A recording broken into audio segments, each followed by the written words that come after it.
ಈಗ ನಮ್ಮ ರಾಜಕೀಯ ವಿಶ್ಲೇಷಕರಾದ ಪ್ರಶಾಂತ್ ನಾಥ್ ನಮ್ಮನ್ನ ಜಾಯ್ನ್ ಆಗಿದ್ದಾರೆ. ಪ್ರಶಾಂತ್, ಸರ್ಕಾರದ ನಡೆಯಲ್ಲೇ ಆಬ್ವಿಯಸ್ಲಿ ಒಂದಷ್ಟು ಗೊಂದಲಗಳಿವೆ. ಸರಿಯಾಗಿ ಟ್ರೈನ್ ಮಾಡಿಲ್ಲ ಸಿಬ್ಬಂದಿಯನ್ನ, ಏಕಾಏಕಿ ಅವರನ್ನ ಫೀಲ್ಡ್ಗೆ ಇಳಿಸಲಾಯಿತು.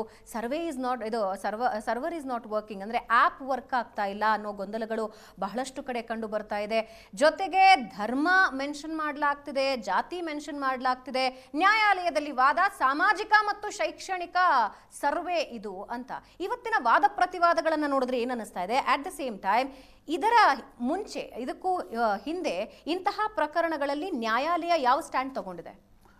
ನೋಡಿ, 3 ರಾಜ್ಯಗಳಲ್ಲಿ ಈ ರೀತಿಯ ಸಾಮಾಜಿಕ, ಆರ್ಥಿಕ, ಶೈಕ್ಷಣಿಕ ಸರ್ವೆಗಳು ನಡೀತಾ ಇವೆ. ಈಗ ಸಾಮಾಜಿಕ ಅಂದ ತಕ್ಷಣ ಅದರಲ್ಲಿ ಆರ್ಥಿಕ ಸ್ಥಿತಿಗತಿಗಳು ಬಂದೇ ಬಂದವು. ಶೈಕ್ಷಣಿಕವಾಗಿರ್ತಕ್ಕಂಥ ಆ ಸಮಾಜ ಎಲ್ಲಿಯವರೆಗಿನ ಆ ಸಮಾಜದ ಜನ ಶಿಕ್ಷಣವನ್ನು ಪಡೆದಿದ್ದಾರೆ ಅಂತಕ್ಕಂಥದ್ರ ಆಧಾರದ ಮೇಲೆ ನಿಮ್ಮ ಆರ್ಥಿಕ ಸ್ಥಿತಿಗತಿಗಳು ಕೂಡ ಅವಲಂಬಿತವಾಗಿರ್ತವೆ.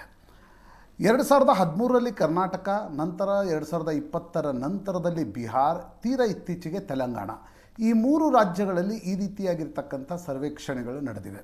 ಮೊದಲೇನಾಗ್ತಿತ್ತು, ಸರ್ವೆಗಳು ನಡೀತಾ ಇತ್ತು. ಸರ್ವೆಗಳು ಇನ್ ದ ಸೆನ್ಸ್ ಅದು 100% ನೀವು ಹೆಡ್ ಕೌಂಟನ್ನು ಮಾಡ್ತಿರಲಿಲ್ಲ. ಈಗ ನಮ್ಮ ಕರ್ನಾಟಕದಲ್ಲೇ ನಾಗನಗೌಡ, ಚಿನ್ನಪ್ಪರೆಡ್ಡಿ, ಹಾವನೂರು ಕಮಿಷನ್ ಇರ್ಬೋದು, ವೆಂಕಟಸ್ವಾಮಿ 4 ಕಮಿಷನ್ಗಳು ಬಂದು ಹೋದವು. ಅಥವಾ BP ಮಂಡಲ್ ರಾಷ್ಟ್ರಮಟ್ಟದಲ್ಲಿ ಆದರೂ ಕೂಡ ಹೆಡ್ ಕೌಂಟನ್ನು ಮಾಡಿರಲಿಲ್ಲ. ಸರ್ವೆಗಳನ್ನು ಮಾಡಿ ಆ ಸಮಾಜದ ಆರ್ಥಿಕ ಸ್ಥಿತಿಗತಿಗಳನ್ನು, ಸಾಮಾಜಿಕ ಶೈಕ್ಷಣಿಕವಾಗಿರ್ತಕ್ಕಂಥ ಸ್ಥಿತಿಗಳನ್ನು ಅರಿಯುವ ಪ್ರಯತ್ನ ಮಾಡ್ತಾಯಿತ್ತು.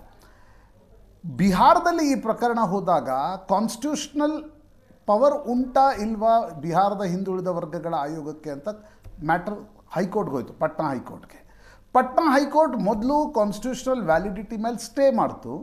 ಆದರೆ ನಂತರದ ಅವಧಿಯಲ್ಲಿ ಸುಮಾರು 2-3 ತಿಂಗಳ ನಂತರ 2023ರಲ್ಲೇ ಪಟ್ನಾ ಹೈಕೋರ್ಟ್ ಹೇಳ್ತು, ರಾಜ್ಯ ಸರ್ಕಾರಕ್ಕೂ ಕೂಡ ಈ ರೀತಿಯ ಸರ್ವೆಗಳನ್ನು ಮಾಡ್ತಕ್ಕಂಥ ಅಧಿಕಾರ ಇದೆ and it is valid and legal ಅಂತಕ್ಕಂಥದ್ದನ್ನು ಸ್ಪಷ್ಟವಾಗಿ ಹೇಳಿತ್ತು.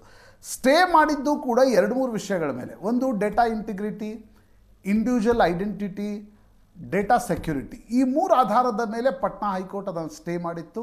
ಸ್ಟೇ ವೆಕೇಟ್ ಮಾಡಿದ ನಂತರ ಪಟ್ನಾ ಹೈಕೋರ್ಟ್ ನಂತರ ಸುಪ್ರೀಂ ಕೋರ್ಟ್ಗೆ ಮ್ಯಾಟ್ರ್ ಹೋಯಿತು. ಸುಪ್ರೀಂ ಕೋರ್ಟ್ ಹೇಳ್ತು ಯಾವುದೇ ಕಾರಣಕ್ಕೂ ಕೂಡ ಇದೇನು ಇಲ್ಲೀಗಲ್ ಅಲ್ಲ ಮತ್ತು ಇದೇನು ಇನ್ವ್ಯಾಲಿಡ್ ಅಲ್ಲ ಅಂತಕ್ಕಂಥದ್ದನ್ನು ಸುಪ್ರೀಂ ಕೋರ್ಟ್ ಹೇಳಿದ ನಂತರ ಈಗ ಕರ್ನಾಟಕದಲ್ಲಿ ಮತ್ತೆ ಕರ್ನಾಟಕ ಹೈಕೋರ್ಟ್ ಕೂಡ ಅದೇ ವಿಷಯದ ಮೇಲೆ ಕರ್ನಾಟಕ ಹೈಕೋರ್ಟನ್ನು ಅಪ್ರೋಚ್ ಮಾಡಲಾಗಿದೆ.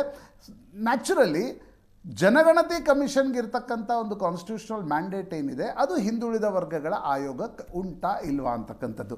ಬಟ್ ಹಿಂದೆ ಅನೇಕ ಈ ರೀತಿಯಾಗಿರ್ತಕ್ಕಂಥ ಆಯೋಗಗಳು ಕೆಲಸ ನಿರ್ವಹಿಸಿವೆ. ಅಂತಿಮವಾಗಿ ಹೈಕೋರ್ಟ್ ಏನು ಹೇಳುತ್ತೆ ಅಂತಕ್ಕಂಥದ್ದು ಮುಖ್ಯ ಆಗುತ್ತೆ. ಆದರೆ ನೋಡಿ, ಅಡ್ಮಿನಿಸ್ಟ್ರೇಟಿವ್ ಇರ್ರೆಗ್ಯುಲಾರಿಟೀಸ್ ಬೇರೆ, ಕಾನ್ಸ್ಟಿಟ್ಯೂಷನಲ್ ಮ್ಯಾಂಡೇಟ್ ಬೇರೆ. ಹೈಕೋರ್ಟ್ನಲ್ಲಿ ಇರ್ತಕ್ಕಂಥದ್ದು ಕಾನ್ಸ್ಟಿಟ್ಯೂಷನಲ್ ಮ್ಯಾಂಡೇಟ್ ಉಂಟಾ ಇಲ್ವಾ, ಅದರ ಡೇಟಾ ಸೆಕ್ಯೂರಿಟಿ ಏನು, ನಾಳೆ ಇಂಡಿವಿಜುವಲ್ ಐಡೆಂಟಿಟಿ ಏನಾಗುತ್ತೆ, ಈ ಬಗೆಗಿನ ಕೆಲ ಪ್ರಶ್ನೆಗಳನ್ನು ಹೈಕೋರ್ಟ್ನಲ್ಲಿ ಎತ್ತಲಾಗಿದೆ. ನಾಳೆ ಪ್ರಾಯಶಃ ಹೈಕೋರ್ಟ್ ಏನು ಹೇಳುತ್ತೆ ಅಂತಕ್ಕಂಥದ್ದು, ಇಡೀ ಜಾತಿ ಗಣತಿಯೋ ಸಾಮಾಜಿಕ ಶೈಕ್ಷಣಿಕ ಸರ್ವೇಕ್ಷಣೆ ಅಂತ ಕರೆಯಲಾಗತ್ತೆ, ಅದನ್ನು ಯಾವ ಹೆಸರಿನಿಂದ ಕರೆದ್ರೂ ಕೂಡ ಅಂತಿಮವಾಗಿ ಕಾನ್ಸ್ಟಿಟ್ಯೂಷನಲ್ ಕೋರ್ಟ್ಸ್ಗಳು ಏನು ಹೇಳ್ತವೆ ಅಂತಕ್ಕಂಥದ್ದು ಭಾಳ ಮುಖ್ಯ ಆಗುತ್ತೆ. ಭಾವನಾ.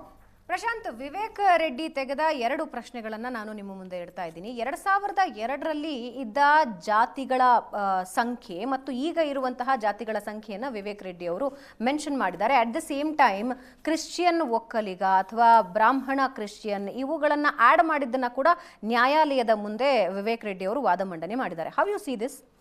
ನೋಡಿ, 2 ಪ್ರಶ್ನೆಗಳಿವೆ. ಒಂದು ನೋಡಿ, 1931ರಲ್ಲಿ ಭಾರತದಲ್ಲಿ ಜಾತಿ ಗಣತಿ ನಡೆದ ನಂತರ ಎಲ್ಲವನ್ನ ಕೂಡ ನಾವು ಸೂಪರ್ ಇಂಪೋಸ್ ಮಾಡಿ ಜಾತಿಯ ಸಂಖ್ಯೆಯತ್ತ ಅರೈವ್ ಮಾಡಿದ್ದೀವಿ.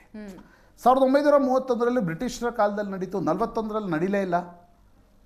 61-61ರ ಸರ್ವೆ ನಂತರ ನಾವು ಜಾತಿ ಗಣತಿಯನ್ನು, ಅಂದರೆ ಜಾತಿಯ ಸ್ಥಿತಿಗತಿಯ ಅಧ್ಯಯನವನ್ನು ಜನಗಣತಿಯಿಂದ ತೆಗೆದುಹಾಕಿದ್ವಿ. ಯಾಕಂದರೆ ಜಾತಿ ಸಂಘರ್ಷದ ಅವಶ್ಯಕತೆ ಇಲ್ಲ ಅನ್ನೋ ಕಾರಣಕ್ಕೋಸ್ಕರ.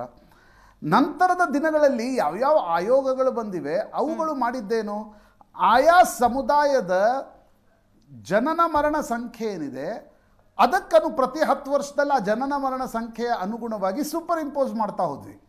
ಸಂಖ್ಯೆ 10 ವರ್ಷದಲ್ಲಿ ಎಷ್ಟು ಜಾಸ್ತಿ ಆಗಿರ್ಬೋದು, ಅಂದರೆ ಒಂದು ರೀತಿ ಊಹಾತ್ಮಕನೇ ಅನ್ನೋಣ, ಎಸಂಪ್ಷನ್ ಅನ್ನೋಣ.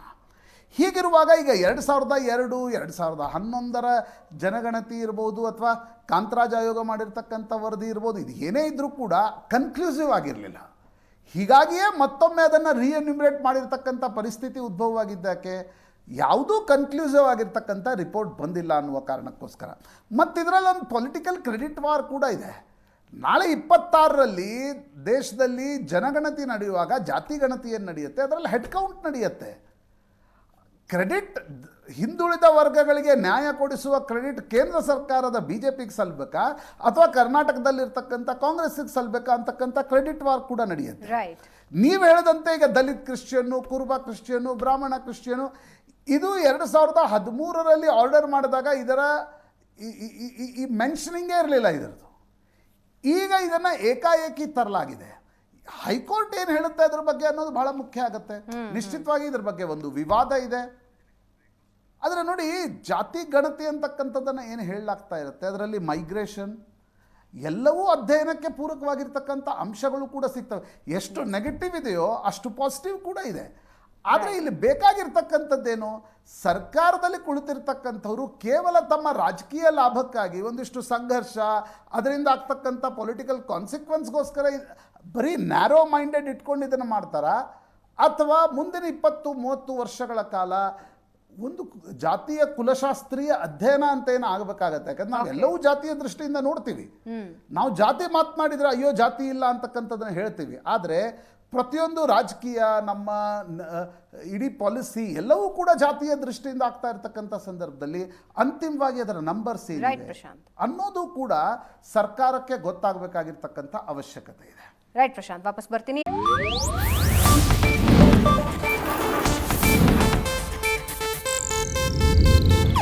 ಇದು ಏಷ್ಯಾನೆಟ್ ನ್ಯೂಸ್ ನೆಟ್ವರ್ಕ್ ಪ್ರಸ್ತುತಿ.